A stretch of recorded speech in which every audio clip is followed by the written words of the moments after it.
Hi guys, you are watching another enthralling episode of We Are the Girls in Claret and Blue. I'm Ali and I am with Reese, and we're going to recap last Sunday, preview the upcoming match against Chelsea, as well as our player spotlight and Reese's FIFA rating. So, Reese, do you want to get us kicked off about the game against Tottenham on Sunday? I'm really mixed about my opinion on Sunday because I feel like in the first half we were displaying more or less what we did against Brighton, which was a strong attacking display. We had one cleared off the line, and I felt like at any moment we was gonna take a chance and go 1-0 up. And then you go into the second half with that positive momentum, and it seemed to like just all fall apart in the space of 15 minutes in that changing room for me.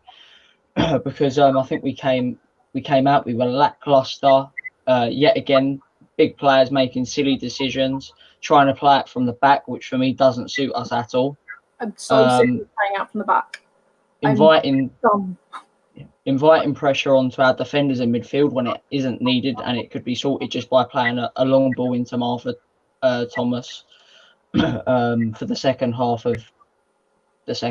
or in the first half by going out wide and threatening them through that aspect.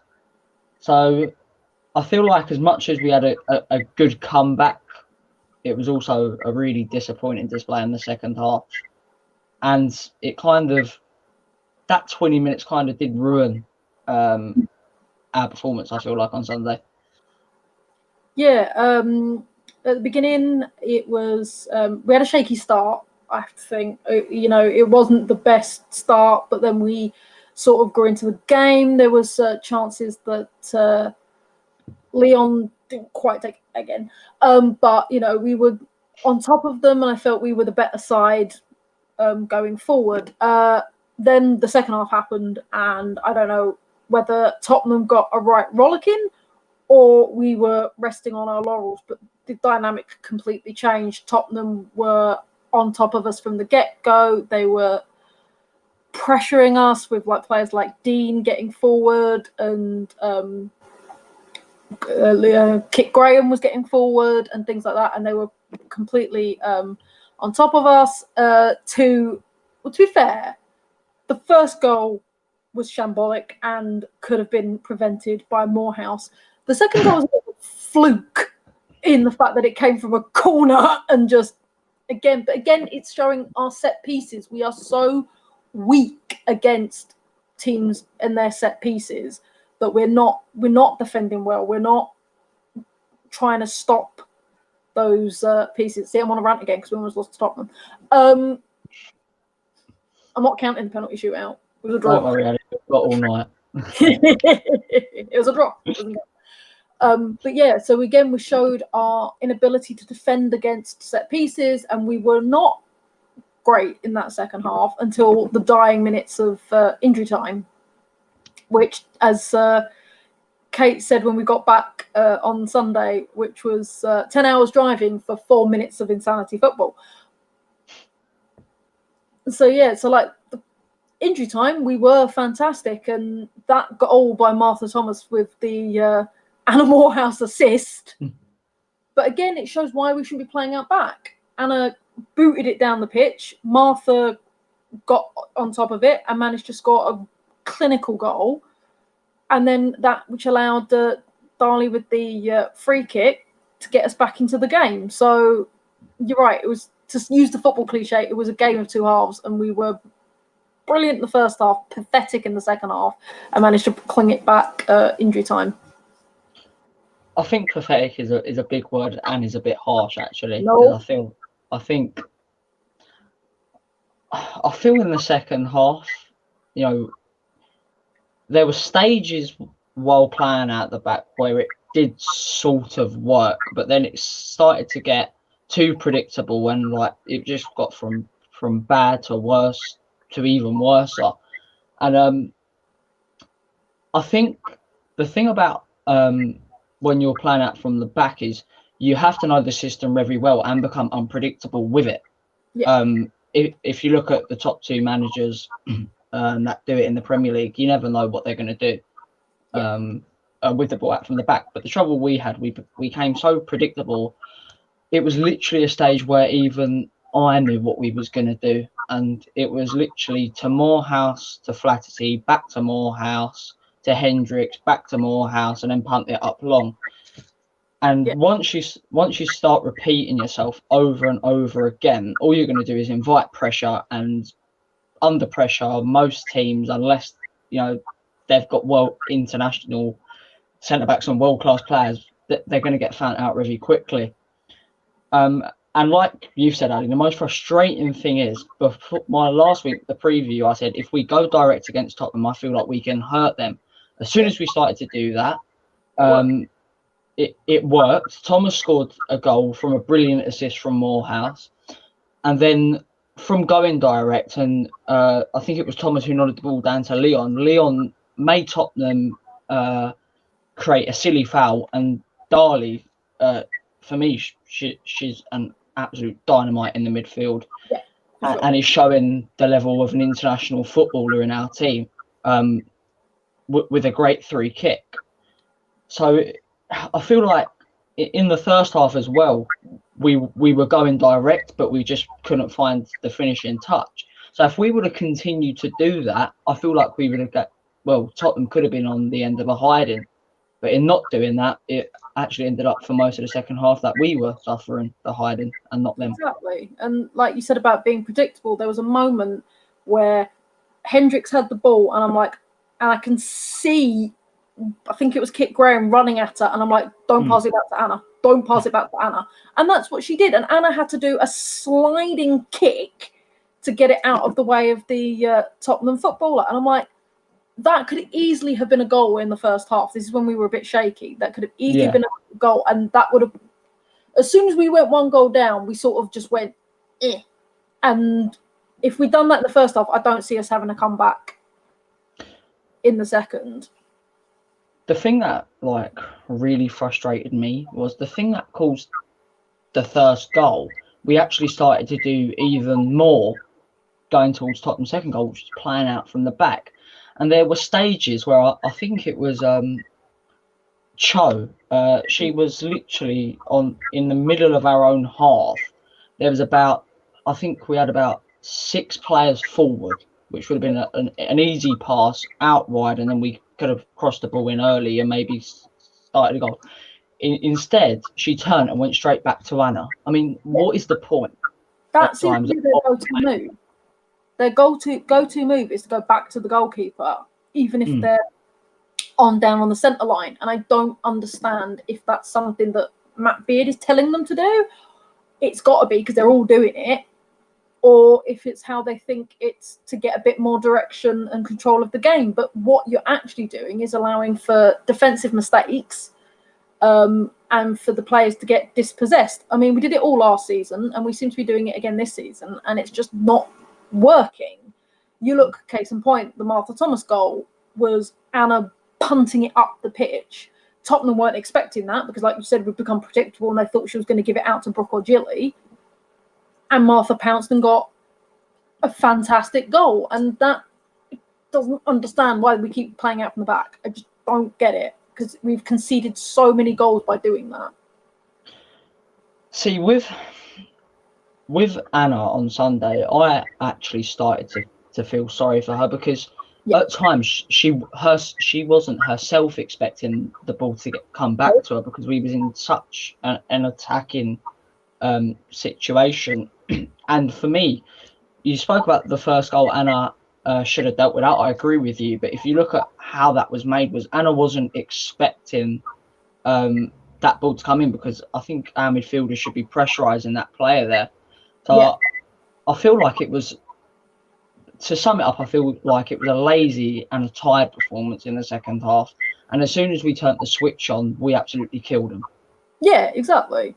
We might need some penalty practice, but apart from that, I love you, Jill. You know I love you, but you're not playing rugby. I don't understand what that penalty was. that's coming on to one thing that actually really did wind me up was we're in a group stage competition right now.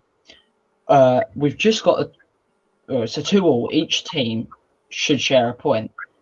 Whoever introduced this idea to have a penalty shootout after, it's just ridiculous and it's unnecessary. Let both teams take the points and get on with the competition, because now that could be the deciding factor of, if you look at the fixtures, maybe Tottenham getting in to the next stages and us not. When our over 90 minutes in a group stage match, it was 2-2. Well, when Tottenham won the penalty shootout, their celebrations kind of summed up how pointless it is. Yeah, they were just sort of like, The biggest thing for me, and I wanted to get your thing, is we weren't utilising the wing. I felt like there were times when you had players on the wing, our darling Norwegian, who was there ready, and I thought she was fantastic. Cavani, I thought she was fantastic in that game. She was aggressive when she needed to be. She was in the right place most of the time. But she was there and ready to link up with the midfield, and they played it out back, or they played it to the other wing, which was crowded with Tottenham players. They didn't seem to see space. I didn't quite understand why we weren't utilising our wingers as much as we should have, especially when Tottenham were compacting us in the middle. See, I agree with you there, because there's been so many signs this season. The Arsenal game on the first day of the season, we actually stopped Arsenal playing, which is on record probably right now the best team in the FAWSL. Yep. For 20 minutes of us going direct, we stopped them playing the way they wanted to, which takes a lot of effort. And then there were signs in the Tottenham pre-season game, but also in that Arsenal game, there were signs where they scored the 2 goals from us playing out the back, which should tell you that we're not the team to do this sort of thing. So I feel like if we go direct against Chelsea, we will cause yet again them problems. But if we play it from the back, I feel like we're going to get absolutely murdered. Yeah, because Beth England's going to jump on a missed time pass and score. You're going to get it with their new signing, their Norwegian. There's a lot of Chelsea players that are going to take that on. If Kirby's playing and fit, she's going to take a missed time pass very easily. So we need to stop the playing out. Like, there are times to play out from the back. There are, but I don't think there is with our team. Seriously, we're that bad at it. I really don't. Yeah, maybe not. The other missing link, I felt, was that we were missing Vettelin, or Vettelin, however you want to say. I think her not being there, I don't know if she's fully injured or if it was a precaution, because it's the same with Leanne. Leanne didn't play either, who again, I think we're missing her. Vettelin picked up a head injury, I'm pretty sure, against Brighton, where she had to come off. Yeah. And I think the rule is not the rule, but my uncle's a physio, so I get the background of it. If you suffer from concussion in a game, you're supposed to have 2 weeks off. Yeah. So, but I think we were missing her because, again, she has that fire to try and stop play before it becomes a problem, and which our back line didn't seem to have.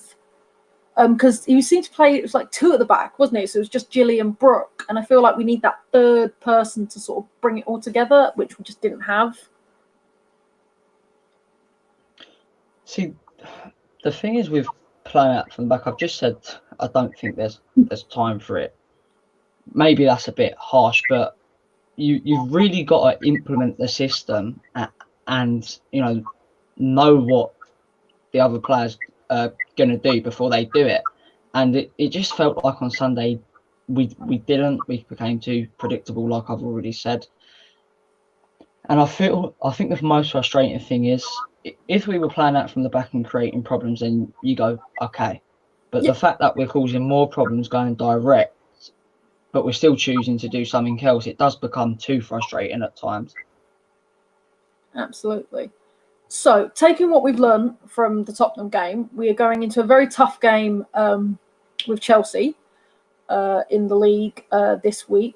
We do have home advantage, which I did see that Emma Hayes was very vocal about in the media recently about how Chelsea won't have a home game until the 17th of November, I believe, due to away fixtures and with Cup and League. So we do have that advantage. What do we need to take from the Tottenham game to beat Chelsea? I don't think it's hard to guess either of our answers to this. Let's not play it from the back and let's go direct. Yeah, I can't help but agree with that. I think Chelsea, with their backline, they've bulked it rather than it being tactical players. So, like, you've got players such as Millie Bright, who is a human tank. You've got, their backline tends to be bulk. If you've got a player like Martha, you've got players like Leanne who are quick and pacey. They will take it to Chelsea, and I think, not saying that the others aren't fast, but I think they will catch them off the turn, and that's how we'll get a goal. I think we need to work on our defending of set pieces. That's got to be the biggest thing, because we don't seem to know how to do that. I think with Chelsea, you've got to remember the Brighton game. Brighton really did cause them trouble going direct, and as the result against Brighton, we showed that we have better players than Brighton. So I feel like Chelsea's defense sometimes is waiting to be unlocked, sort of thing. Yeah. But I didn't see the content of that game. That was kicked me by what Abbott said on the on his Hammers Chat vlog, we were actually really unlucky in that game. So home advantage, as I said to you earlier in the season, I still do worry about our home form, and that's the only thing that's making me not too optimistic about Sunday. But it's a bit like the Arsenal game as well, Ali, where if we show a positive performance, we go home happy. Yeah, no, exactly. Like, as all West Ham fans will attest, is we are realistic enough to realise we're not world beaters, but we want our players to give 110%. And if we don't feel like they've given 110%, that's when we get angry. Do I think we gave 110% against Tottenham? Not until the last 4 minutes. So that's why I went home a bit miffed, shall we say. And also because it's Tottenham. That's a statement. I saw you after the game, Ali. Yeah, you did. And it'd be the same if we lose against Chelsea if we haven't put in the effort. It's Chelsea. I want us to beat Chelsea. I'm realistic enough to realise that we probably won't. But then again, they've not been on their best form either. And like you said, they're waiting to be unlocked. And I think we can do it, but we need to, like you said, go direct, not play out from the back. And if we do play out from the back, let's not do it when we've got a marauding Beth England or a marauding Frank Kirby coming at us. See, with Chelsea, when you play against these sort of sides, it's the same for any team in the top three in this league. To beat teams like this or to get a point, you do really have to find the balance of attacking them but not becoming too attacking. Yeah. And it's a really hard job because they've got world-class ability. They've got players coming, on the bench. Sorry, players that are on the bench that are coming onto the field with 75, 60 to 75 that are raring to go and are as good as the players they're replacing.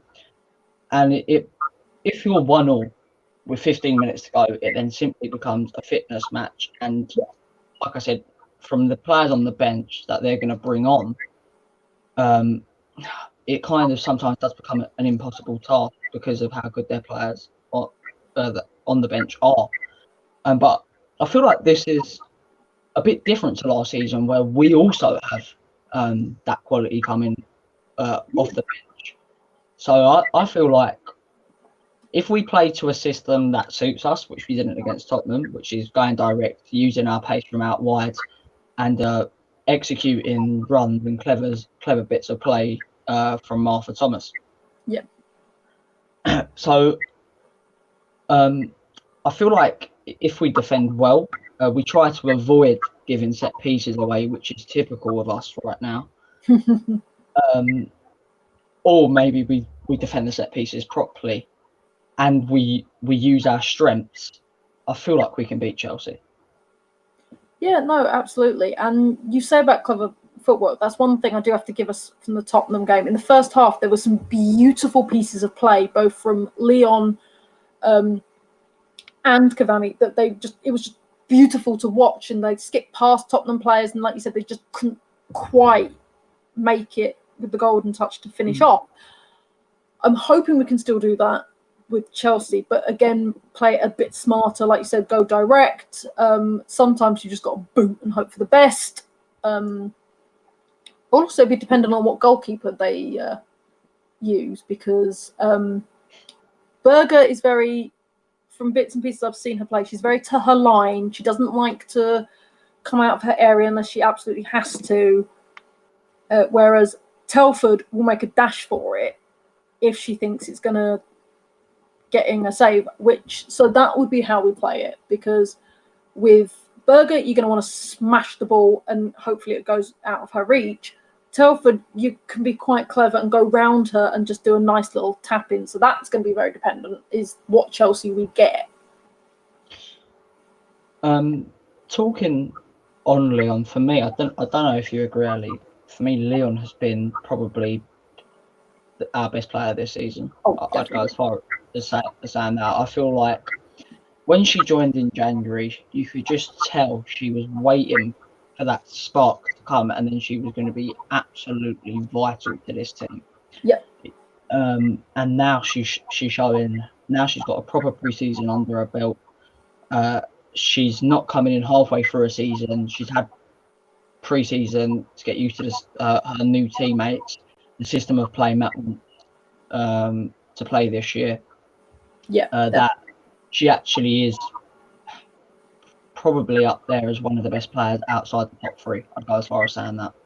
I would too. And like, she can see things that other players don't seem to see, and can get into space. And like I said, some of the little footwork things she'd done to get around players, and like she even passed it to herself at some point in the Tottenham game. And definitely, I think she's one of our best players.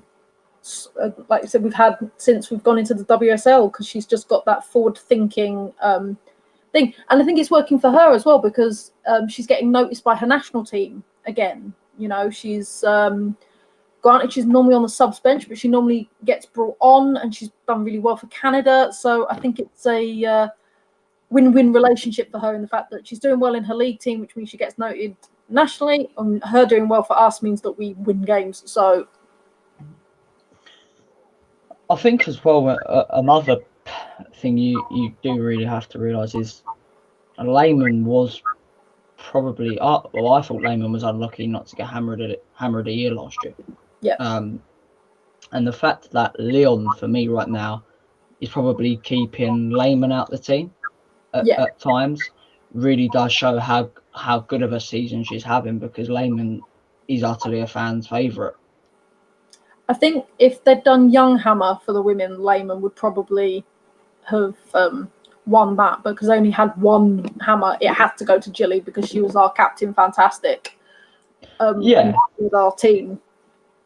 I think if it would have went to maybe a fans vote, I think it really would have been a tight win for Gilly in the end, with Lehman probably in a close second place.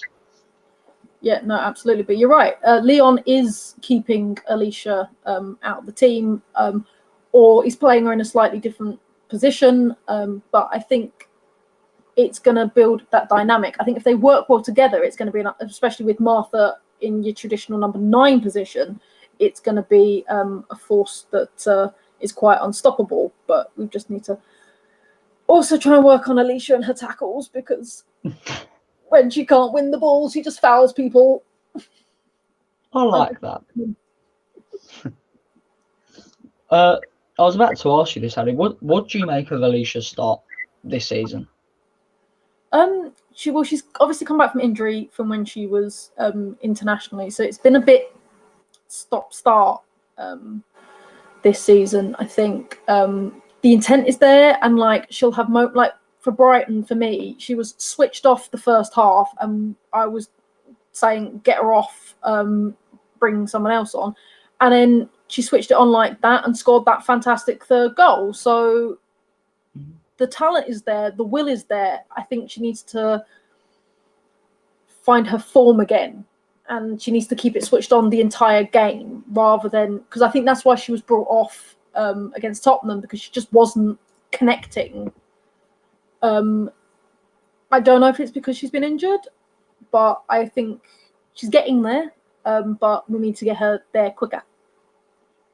I feel like with Alicia, once she gets past the thought of that injury, because it was still relatively quite a close time ago, I feel like she's a bit like Leon at the start of, well, January, where she's just waiting for that spark to happen, and when it does happen, she's probably going to be one of the best players in our team again.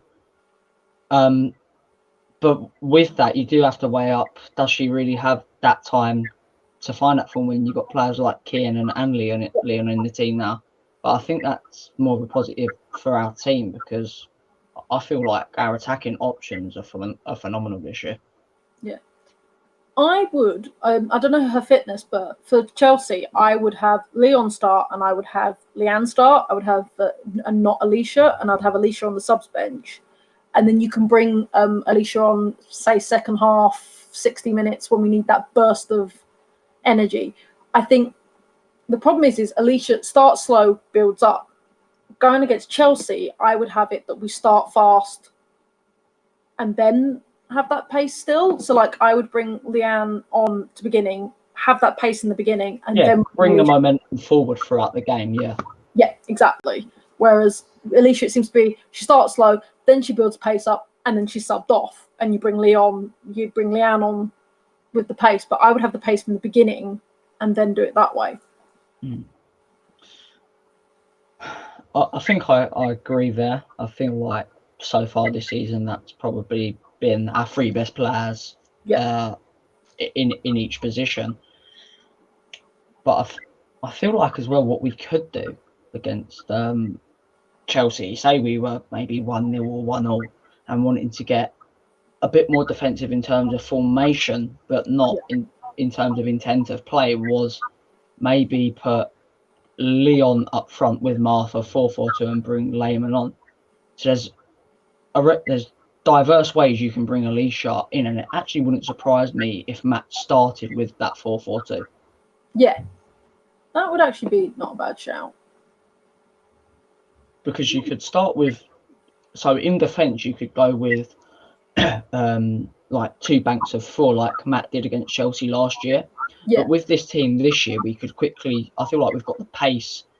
Sorry, we could have the pace from the right mid and the left mid to quickly change it to a 4-2-4 and really attack them on the counter, which I think is a way we're probably going to beat Chelsea.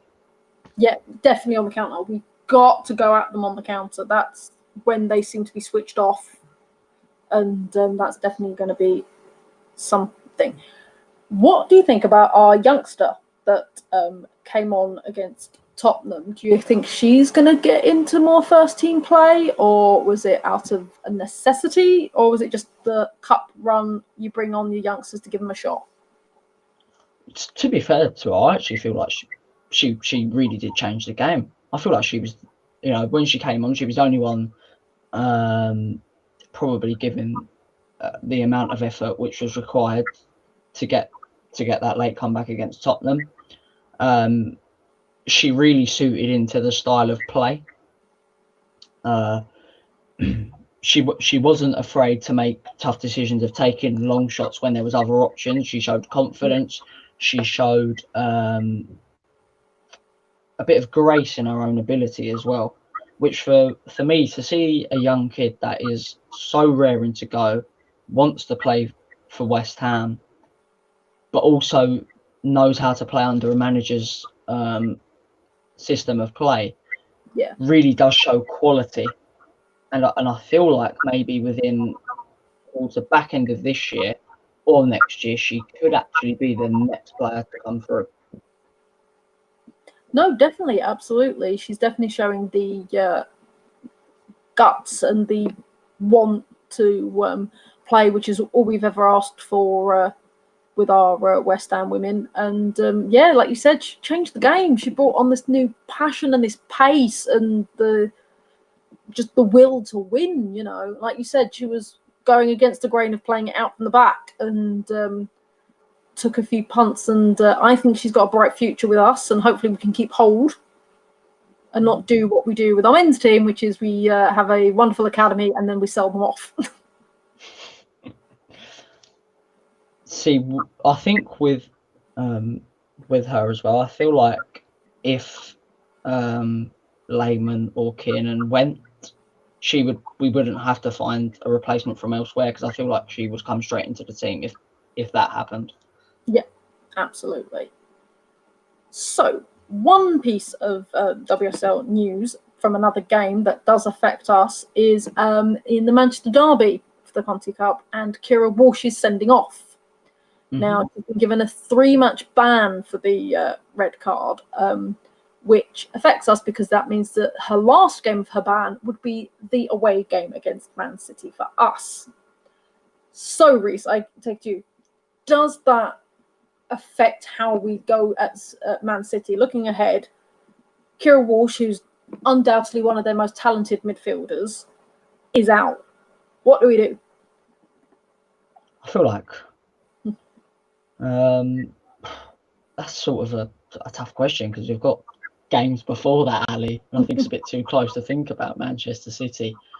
But I don't think it really affects how we would go at Manchester City, because it would be probably the exact same way we're going to go at Chelsea on Saturday, which is defend very well and hit them on the counter. But also with Manchester City, they have got equal amounts of quality coming off the bench. I don't think it makes that much of a difference. See, now this is where I differ with you, because I will hold my hands up. I go and see Man City women when West Ham women don't have a game, just because it's local and it's easy and it's women's football. Man City currently have a very threadbare squad. They have a lot of injuries, in the fact that their big signing, Ellen White, is still out. Georgia Stanway's been out, even though she was on the bench for the derby. So, having not got the option of Kira Walsh, they are missing a very big piece in the midfield. Excuse me, because their only real true midfielder is Jill Scott. And Jill Scott, God love her, is not as fast as she used to be. She's not as commanding in midfield as she's going to be. So I think having Kira Walsh out is going to be a huge blow to Man City, because they won't have that engine running in the middle, because they're going to have to shift players around in order to get that. And I think that that's definitely something for the taking. It is, like, it's really hard to judge though, because Manchester City are just such a great side, and you know, they as a supporter that's watched Manchester City since like I became involved with women's football. I kind of do have an element of respect for them as well, because of how well they do play football, and obviously their trophy speaks for itself. Yeah, no, absolutely. But they also then proved themselves beatable by losing to Man United. So, I mean, we all know Leon's going to go on the counter-attack and win 1-0, but let's not talk too early about that, I mean. Absolutely. So, finally, we are going for Reese's FIFA rating. Who have you chosen? Well, I think we missed the spotlight, haven't we, before we got onto the FIFA rating? Oh, I'm pretty sure you did that, didn't you, with Leon? No, I feel like we just... Well, technically we did, because we quickly transitioned onto Leon, didn't we? Yeah, I'm losing it tonight, Ali. It's fine. It's Kenza Darley, who is actually on FIFA 20 this year, just in case anybody who has the game wants to go and play with Kenza Darley. You can play an international tournament with England, Netherlands, teams like that. Anyway, on to Kenza. I'd probably rate her between 82 to 84, because she's a French international with bundles of ability. but she also has a very clever mind of a football game. She can read a game. She knows how to change it very quickly, and she adjusts to different scenarios in a game as well with grace, which is rare to find in a footballer, I think, these days, actually. No, absolutely. I'd probably tend to go to the rating of 82. Fantastic.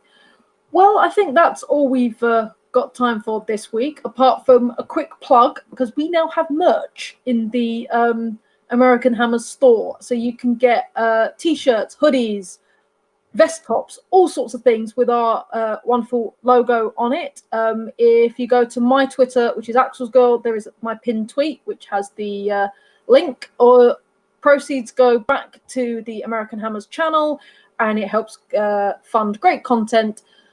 Well, not this. I knew a sarcastic joke was coming from Ali. No, this is great content. This is great content. But it does help keep this funded. So if you fancy rocking a Girls in Claret and Blue hoodie t-shirt, then check the link out in my Twitter. I will also retweet the link. And rep the American Hammers and the Girls. Any final words, Reese?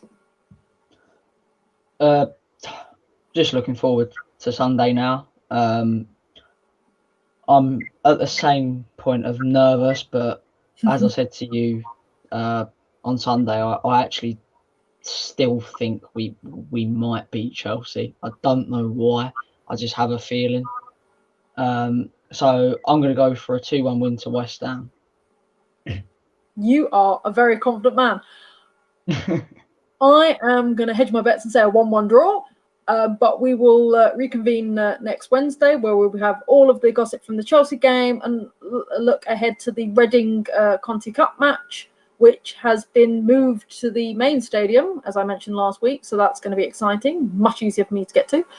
Are you making it out for that one, Reese? Yep. So I won't be told that I don't want to go because it's too cold for the 50th time by Ali in the matter of 2 weeks. Exactly. So we will be back then with more glorious content on We Are the Girls in Claret and Blue. Good night. Good night.